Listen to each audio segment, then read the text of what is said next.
அல்லாஹு தாலா சூரா முத்தஸிர் சொல்லுகிற போது 40 47 48 வசனம் வரைக்கும் அல்லாஹ் பேசுகிறான். நாளை மறுமை நாளில் அல்லாஹு தாலா சொர்க்கவாதிகள் நரகவாதிகள் சம்பந்தமாக அல்லாஹ் பேசுகிற போது நரகத்தில் இருக்கிறவங்க கொஞ்சம் பேரை பார்த்து சொர்க்கத்தில் இருக்கிறவங்க கேட்பாங்களாம், அனில் முஜ்ரிமீன் அநியாயக்காரர்களை பற்றி கேட்பார்களாம், மா சலக்கக்கும் ஃபி சக்கர், மா சலக்கக்கும் ஃபி சக்கர், உங்களை இந்த சக்கர் என்கிற நரகத்தில் போட்டது என்னன்னு கேட்பாங்களாம்.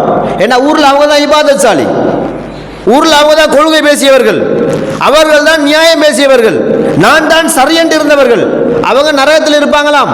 மற்றவங்க சொர்க்கத்தில் இருந்து கேட்பார்கள், மா சலக்கக்கும் ஃபி சக்கர், என்னப்பா சக்கர் நரகத்தில் இருக்கிறீங்களே என்று கேட்கிறத சொல்லுவாமாம்.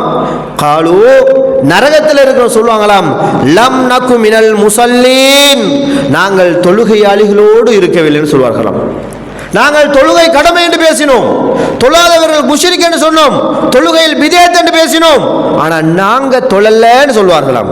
தொழாததினால் நரகம் என்று அல்லாஹ் தாலா அந்த அடியார்கள் வாயிலாக சொல்ல வைக்கிறான். அதே போல வலம் நுத்ஐமுல் மிஸ்கீன், அவர்கள் சொல்வார்களாம், நாங்கள் இன்னும் நாங்கள் ஏழைகளுக்கு உணவு கொடுக்கிறவர்களாக இல்லை, கஷ்டப்பட்டவர்களுக்கு உதவி செய்யக்கூடியவர்களாக இருக்கல, பணக்காரர்களே செல்வந்தர்களே தர்மம் கொடுங்கள் ஜகாத்து கொடுங்கள் என்று சொன்னோம், ஜகாத்து கொடுங்கன்னு பேசின நாங்கள் தர்மம் கொடுக்கல, எங்கிட்ட இருக்கிறத வச்சு நாங்கள் திருப்தி அடைந்து அல்லாஹ்வுக்காக நாங்கள் கொடுக்கல, நாங்கள் சொல்லிட்டு இருந்தோம், எங்கட செயல்ல இல்லையே, அதனால் சக்கர நரகத்துக்கு வந்து விட்டோம் என்று சொல்லிட்டு அல்லாஹ் மிக முக்கியமான ஒரு விஷயத்தை சொல்லுகிறான். ரமலானை நன்மை அடைந்த ஒருவர் சாராருக்கும் நன்மை அடையாமல் ஒரு சில இளைஞர்கள், உங்களை அல்லாஹ் பாதுகாக்கட்டும், உங்கள் பெற்றோர்களையும் அல்லாஹ் பாதுகாக்கட்டும், ஸ்கீம் பகுதிகளில் இரவு நேரங்களில் அல்லாஹ்வுடைய அமல் இபாதத் செய்ய வேண்டிய காலப்பகுதிகளில் நம்முடைய இளைஞர்கள் கூத்துக்கும் மாலம், எத்தனையோ பெண்கள் முறைப்பாடு செய்தும் அதை ஏற்றுக்கொள்ளாத இளைஞர்கள், எங்களுக்கு சத்தமாக இருக்கிறது, எங்களால் தூங்க முடியவில்லை, குர்ஆன் ஓத முடியவில்லை என்று சொல்லியும் கூட அந்த பகுதிகளில் நீங்கள் முழுமையான ஷைத்தான் கூத்தை காட்டியிருக்கிறீர்கள் என்றால், ஷைத்தான் எங்கு உறவுகளை ரமலானில் முடக்கப்படுகிறான், ஷைத்தான் விலங்கிடப்படுகிறான் என்றால் உங்களுடைய அமல் இபாதத் இன்னொருத்தனுடைய வீட்டை கரைச்சல் பண்ணுவதா, யாரும் இல்லாத ஒரு வீட்டுக்கு போயாச்சு, அங்கு எல்லா இபிலிஸ்தனமான ஷைத்தான்களையும் பண்ணுகிறீர்கள் என்றால் அல்லாஹ் உங்களை பாதுகாக்க வேண்டும். நீங்கள் முஸ்லிம்களா என்பதை பரிசீலனை செய்து கொள்ளுங்கள். நீங்கள் அல்லாஹ்வை பயந்தவர்களா என்று பாதுகாப்பு தேடிக்கொள்ளுங்கள் இளைஞர்களை. அதனால் தான் சொன்னேன், அமல்கள் என்பது இளைஞர்களுக்கு வேறு, வயதாளிகளுக்கு என்பது வேறு அல்ல, எல்லாருக்கும் ஒரே விதம், ஒரே இஸ்லாம் என்பதை நானும் நீங்களும் புரிந்து கொள்ள வேண்டும். அப்ப அதில் அல்லாஹ் தஆலா பேசுகிறான், இந்த இளைஞர்கள் இப்படியானவர்களை பற்றி அல்லாஹ் பேசுகிறான். மூன்றாவது ஒரு காரணம் சொல்லுகிறார்கள், சக்கர் எடுக்கிற நரகத்தை நானும் நீங்களும் அடைவதற்கு பிரதான காரணங்கள் ஒன்று என்னிடம் இருக்கிறது, உங்களிடம் இந்த பண்பு இருக்கிறது. சொல்வார்களாம், வகுன்னா நஹூலு மஅல் ஹாயிலீன், நாங்கள் வீணான பொடுபோக்கான ஆட்களோடு நாங்கள் சேர்ந்து கொண்டிருந்தோம், வீணாக நேர காலங்களை செலவழித்துக் கொண்டிருந்தோம். அப்போ உறவுகளே, தேவையற்ற பயனற்ற காரியங்களில் நாங்கள் செய்து கொண்டிருந்தோம் என்று சொல்லுகிறோம் என்றால் உறவுகளே, இது பயனுள்ள செயலா? உறவுகளே, ரமலானுடைய காலங்களில் நோன்பை பிடித்து கொண்டு இபாதத் செய்யாமல் இருந்தால் பயன் இருக்கிறதா? ரமலானுடைய இரவுகளில் ரசூலுல்லாஹ் நின்று வணங்கினார்கள், 12 மாதம் நின்று தொழுதார்கள், நாம் ஒரு மாதம் தான் நின்று வணங்குகிறோம். அந்த மாதத்தில் கூட அமல் செய்யாமல் தெருக்களிலும் போக்குகளிலும் கடை வீதிகளிலும் உட்கார்ந்து கைவாரடிச்சு கொண்டு இருக்கிறோம் என்றால் அமல்கள் நிலையாக இருக்குமா உறவுகளே? அப்போ ரமலானில் உங்களுடைய அமல்கள் நிலையாக இருக்கவில்லை என்றால் ஏனைய மாதங்களில் உங்களுடைய அமல்களை பற்றி பேச தேவையில்லை. இந்த குதுபா அமல் செய்தவர்களுக்காக மட்டுமான உரிய குதுபாக்கள். அப்போ அன்புக்குரியவர்களே, திரும்ப சொல்லுகிறார்கள், வகுன்னா நுகஸிபு பியௌமித்தீன், நாலாவது சொல்லுகிறார்கள், மறுமை நாளை நாங்கள் பொய்ப்பித்துக் கொண்டிருந்தோம். ஏனென்றால் தொலாட்டி அல்லாஹ் தண்டிப்பான பயம் இல்லை, இபாதத்துடைய நேரத்தில் நான் வீணாக்கள் எல்லாம் தண்டிச்சோட பயம் இல்லை, அதனால தான் மறுமை ஞாபகம் இல்லைன்னு வரும். மறுமையில் அல்லாஹ் என்ன தண்டிச்சு விடுவானே, யா அல்லாஹ் உன்னை தவிர எனக்கு உதவி செய்கிற, உன்னை தவிர எனக்கு அருள் செய்கிற, உன்னுடைய ரஹ்மத்தை தவிர, உன்னுடைய அனுமதியை தவிர வேறு எந்த ஒரு அமலும் உன்னுடைய அங்கீகாரம் இல்லாமல் கிடைக்காத அந்த நாளை பயப்படுகிற யாராக இருந்தாலும் அவன் ஒரு நேர காலத்தை வீணாக செலவழிக்க மாட்டான். செலவழித்தால் அவன் மறுமை தண்டனையை புறக்கணிக்கிறான் என்பதை அல்லாஹு தஆலா வகுன்னா நுகஸிபு பியௌமித்தீன், மறுமை நாளை புறக்கணித்தவர்களாக நாங்கள் இருந்து விட்டோம். 4 காரணிகள் உறவுகளே.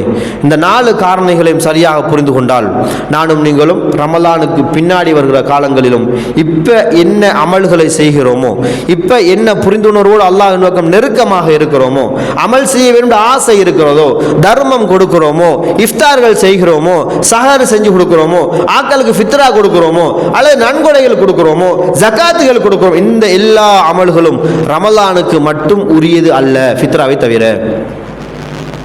அப்ப நம்ம இது எல்லா நாட்களிலும் சர்வசாதாரணமாக செய்ய முடிந்த அமல்கள் தான் ரமலானில் செய்திருக்கிறோம் என்றால், தொழுகைக்கு வருகிற 5 நேரம் வந்தவர்கள் யோசிச்சு பாருங்கள்.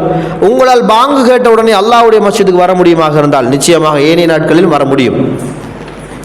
ஒரு சிலர் சொல்வார்கள், நீங்கள் மௌலவி அவரை பற்றி பேசுறீங்க, இவரை பற்றி பேசுறீங்க, அவரை பற்றி பேசுறீங்க என்று. யாரையும் சொல்லி பேசணும்னு அவசியம் தான், ஒன்றும் செய்யலாது. சில நேரங்களில் ஏதாவது வாகனத்தை பற்றி பேசினால் மௌலவி ஒரே எங்களை பற்றி பேசுகிறார், அல்லது பஸ்ஸை பற்றி பேசினால் பஸ்காராக்களுக்கு பிரச்சனை. வேற பொடியமாரை பற்றி பேசினா மௌலவி பயானில் பொடியமாரை பற்றி தான் பேசுகிறார். யாரை பற்றி பேசுவது உறவுகளே? ஹுத்துபாக்களை ரசூலுல்லாஹ் யாரை பற்றி பேசணும்? நம்மளை பற்றி தான் பேச வேண்டும். இந்த ஊரில் என்ன நடக்கிறதோ அதைத்தான் சொல்ல வேண்டும். ஹுத்துபா என்பது இந்த ஊரில் உள்ளாக்களுக்கு தான். நம்மள நிறைய பேர் ஹுத்துபாக்களை புரிஞ்சிருக்கிறோம். அன்புக்குரிய அல்லாஹ் நல்லடியார்களே, ஈமானிய உறவுகளே, பாலஸ்தீன மக்கள், ஈரானிய மக்கள் என்று அம்மா நல்ல பயான், ஒன்றுக்கும் பிரயோஜனம் இல்லை. ஈரானிய பலஸ்தீன பற்றி உங்களுக்கு என்ன பிரயோஜனம்? நம்ம சிறந்தலே, அது ஈரான் பிரச்சனை, பலஸ்தீன் பிரச்சனை, போயிட்டு போட்டு நமக்கு என்னன்ற கேள்வி இருக்கிறது. நம்ம எல்லாரும் பார்க்கிறோம், வெளிநாட்டை திருத்த போறது, உள்நாட்டில் எங்க குப்பை, வெளியூர்ல நடக்கிற பிரச்சனையை பேசணும்னு ஆசைப்படுற, உள்ளூர்ல எங்க ஜராவ நஜிஸ், உள்ளூர்ல பள்ளியை கட்டி வச்சுக்கிறது உள்ளூரை திருத்துறதுக்கு தான், வெளியூரை திருத்துறதுக்காக அல்ல. இந்த ஊர்ல என்ன நடக்குதோ அதை சொல்ல வேணும், என்ன நடக்கக்கூடாதோ அதையும் சொல்ல வேணும். எல்லாம் ஜும்மா ஹுத்துபாக்களில் மட்டும்தான் நம்ம வர்றதுனால சொல்ல வேண்டியிருக்குது, அல்ல எல்லா கண்டடங்களும் செய்யலாம். ரசூலுல்லாஹ் நாள் முழுக்க ஹுத்துபா செய்திருக்கிறார்கள். இன்றைக்கு செய்ய போன என்ன ஒரே ஹுத்துபா இருக்கு, மூச்சுக்கு உள்ள உடையில என்ன இவ்வளோ பயான். உறவுகளை பயான் தான் சஹாபாக்களை மாமனிதர்களாக மாற்றியது. அப்போ என்ன விஷயம்னு கேட்டால், நானும் நீங்களும் இந்த 4 விடயங்களை புரிந்து கொண்டால், மார்க்கத்தை பொய்ப்பிப்பது என்பது அல்லாஹ்வுடைய அமல்களை செய்யாமல் விடுவது, அதனுடைய தண்டனையை பயப்படாமல் விட்டால் மறுமை நாளை நாங்கள் புறக்கணிக்கிறோம் என்று அர்த்தம். 2வது விஷயம் பார்த்தோம், வீணாக நேர காலங்களை செலவிடுதல், பொய்யாக புரட்டாக செலவிடுதல் என்பதும் மார்க்கத்தை பொய்ப்பித்தல், அல்லது மார்க்கத்தை புறக்கணித்தல், அல்லது அல்லாஹ்வுடைய வாக்குறுதியை புறக்கணிப்பு செய்தல். யா அல்லாஹ் நீ எவ்வளவு வேண்டாலும் சொல்லு, என்ன பாங்கு வேண்டாலும் கேட்கட்டும், நான் பள்ளிக்கு வர மாட்டேன், நீயா நான் ஒரு முடிவு பார்க்கத்தான் வேணும் என்று இருந்தால் நானும் நீங்களும் சக்கருக்கு செல்ல தயாராக இருக்கிறோம். 2வது செய்தி என்ன சொன்னார்? 2வது செய்தி, நாங்கள் ஏழைகளுக்கு உணவளிக்கக்கூடியவர்களாக இல்லை. இது அரைத்தலை சூறாவும் பேசும். அரைத்தலை சூறாவும் அழகாக மார்க்கத்தை பொய்ப்பிவர்களை பார்க்கவில்லையா, அவர்கள் ஏழைகளுக்கு உணவளிக்கவில்லை என்றெல்லாம் பேசுவாங்க. 1வது விஷயம் தொழுகை என்கிற இபாதத். அப்போ அன்புக்குரியவர்களே, இந்த இபாதத்துகள் எப்போதுமே நிரந்தரமாக இருக்கவே நல்ல பழக்க வழக்கங்கள். மாஷா அல்லாஹ், இந்த ரமலானில் நாங்கள் உறவுகளோடு சாய்ந்து அவங்களோடு பேசுகிற போது பார்க்கிறோம், நல்ல ஒரு சாதாரண நாட்களில் பேசியவரை விட ரமலானில் வித்தியாசமான வார்த்தை, ஓம் இன்ஷா அல்லாஹ் வருகிறது, மாஷா அல்லாஹ் வருகிறது, கட்டாயம் வர வேணும், அமல் செய்ய வேண்டும் என்று பேசுகிறார்கள். அவசரமாக போகணும் மோளை கடை துறக்கணும் என்று பேசியவர்கள் கொஞ்ச நேரம் அமல் செஞ்சுட்டு போவோம், இதான் கிடைக்கிற சந்தர்ப்பம் பேசுகிறோம். மாஷா அல்லாஹ் எவ்வளோ மாற்றங்கள் வந்திருக்கிறது. இந்த மாற்றங்களை நானும் நீங்கள் நிலையாக வைப்பதற்கு 2வது விஷயங்கள், நாம வீணான விடயங்களை தவிர்த்து கொள்ள வேண்டும். 1வது எண்ணங்களை வரையறுத்து கொள்ள வேண்டும். 2வது வீணான விடயங்களை தவிர்த்து கொண்டோம் என்றால் அது நேரத்தை மிச்சப்படுத்தும். அந்த மிச்சப்படுத்த நேரங்கள் நன்மைகளின் பக்கம் என்னை உங்களை ஆர்வப்படுத்தும் என்கிற செய்தியை புரிந்து கொள்ள வேண்டும்.